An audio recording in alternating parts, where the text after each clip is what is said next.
Kesenjangan kekuatan antara kedua belah pihak tidak terlalu besar lagi. Itu perbedaan dunia. Adegan Feng Tianxing memompa Fei dan secara langsung membuat semua iblis yang menonton pertunjukan itu tercengang. Ini, bukankah anak itu licin seperti bekicot? Kenapa sekarang tidak licin sama sekali? Malah terlihat seperti mainan yang dicubit seenaknya. Justru karena mereka bermain melawan dan semakin jelas betapa kuatnya dan terutama dalam hal melarikan diri, bakat dan terlihat sepenuhnya. Tidak peduli berapa banyak orang yang dikepung, dia akan selalu menemukan kesempatan untuk melarikan diri, dan kemudian mempermalukan mereka sebentar sebelum memilih untuk pergi. Hal semacam ini tidak terjadi sekali atau dua kali, tetapi setiap kali mereka berburu. Tapi sekarang, semua metodenya tidak berguna. Dia dicubit oleh Feng Tianxing, dan tidak ada ruang baginya untuk berbalik. Jelas, dengan pengalaman tempur Feng Tianxing yang kaya, dan dapat mengetahui apa yang dipikirkan lawan dengan tindakan kecil apapun. Mungkin perbedaan kekuatan tempur antara kedua belah pihak tidak besar, tapi ada perbedaan besar dalam pengalaman bertempur. Feng Tianxing dapat memprediksi hampir semua pikiran dan trik dan merespons terlebih dahulu. Penampilan spesifiknya adalah dan sekarang merasa bahwa dia bermain sangat dirugikan. Apapun jenis serangannya, Feng Tianxing akan selalu menangkap kekurangannya, dan itu adalah kelemahan yang paling mematikan, yang sering mengganggu semua kemampuannya, dan tidak ada cara untuk memainkan peran aslinya. Kali ini, Feng Tianxing ditarik langsung dari langit ke tanah, dan kesombongan di hati dan menghilang dalam sekejap. Kemenangan berturut-turut dalam setengah bulan terakhir membuatnya sangat yakin bahwa dia dapat melarikan diri dari tangan orang-orang ini, selama Feng Tian menepati janjinya. Tidak akan berhasil. Tapi sekarang tampaknya partisipasi Feng Tianxing tidak bermaksud memberinya cara untuk bertahan hidup. Meskipun menurut Dan, Feng Tianxing telah mengingkari janjinya, dan sekarang dia dapat berbicara persetujuan mereka dengan tidak hati-hati. Tetapi pada akhirnya, Dan, yang terbaring di tanah, tetap tidak mengatakannya. Karena dia tahu bahwa kehormatan yang telah hilang harus ditukar dengan darah, dan bukan kata-katanya yang dapat menebusnya dengan melakukan hal kecil saja. Lupakan saja, hari ini adalah penebusan, dan berjuang untuk berdiri. Kehangatan di pipinya datang. Dia menggelengkan kepalanya tanpa daya, dan menatap Feng Tianxing.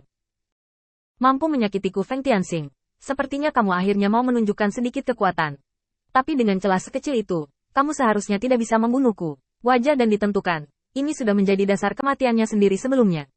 Dia tahu bahwa dia bukan tandingan Feng Tianxing, dan kata-kata kejam yang dia keluarkan hanya untuk memberinya alasan untuk tinggal di sini dan mati. Melihat ini, Lan Xuang, yang sedang menonton dari kejauhan, tidak bisa menahan diri lebih lama lagi. Dia telah melihat kerugian dari Feng Tianxing dengan sangat jelas. Ini sama sekali bukan level pertempuran. Jika Feng Tianxing benar-benar akan dibunuh olehnya sendirian, maka dia akan kehilangan setidaknya 20% keuntungannya. Karena Feng Tianxing tidak menggunakan setan-setan ini, Hek Chonlim pasti akan mengganggunya. Memikirkan hal ini, Lan Xuang berbisik. Semua orang mendesakku. Pujian atas pembunuhan Feng Tianxing pasti milik kita. Kata-kata Lan Xuang langsung membuat iblis yang menonton pertunjukan tidak bisa menghindarinya. Manfaat dan manfaat hanya di depan mereka. Jika mereka tidak berpartisipasi dalam pembunuhan Feng Tianxing, mereka akan kehilangan banyak manfaat.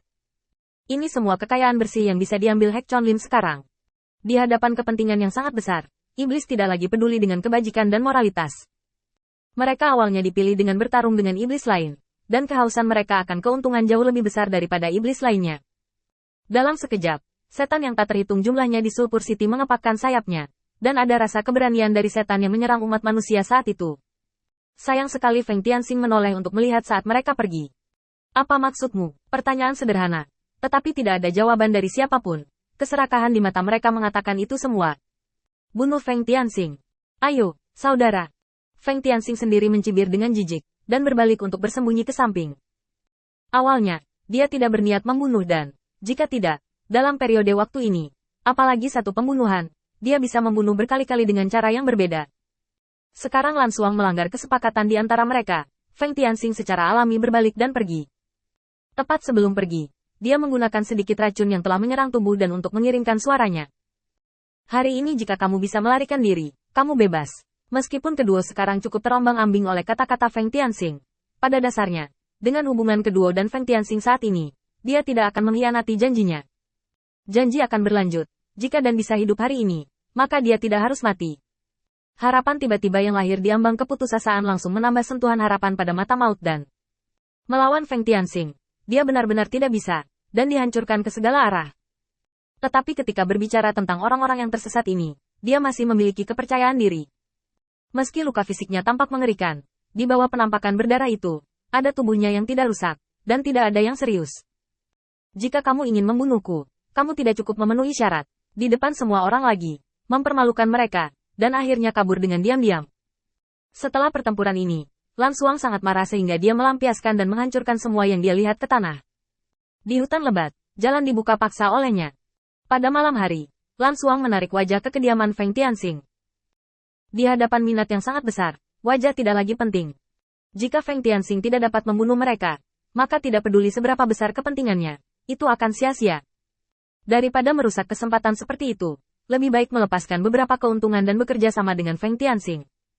Meskipun dia masih dalam kegelapan, dia tidak tahu bahwa Feng Tianxing yang asli telah mengepung dan menekan Feng Tianxing bersamanya. Mengetuk pintu dan masuk, Lan Xuang melihat Feng Tianxing yang telah berkemas dan hendak pergi. Melirik penampilan bersih dan rapi di ruangan itu, dia mengerutkan kening. Apa maksudmu? Saya membuat kesalahan dulu, tetapi kita semua di sini untuk mendapatkan keuntungan. Sekarang jika Anda bersedia bekerja sama dengan saya lagi, saya berjanji untuk tidak melakukan tindakan kecil apapun, dan saya dapat memberi Anda 30% dari keuntungan yang saya dapatkan.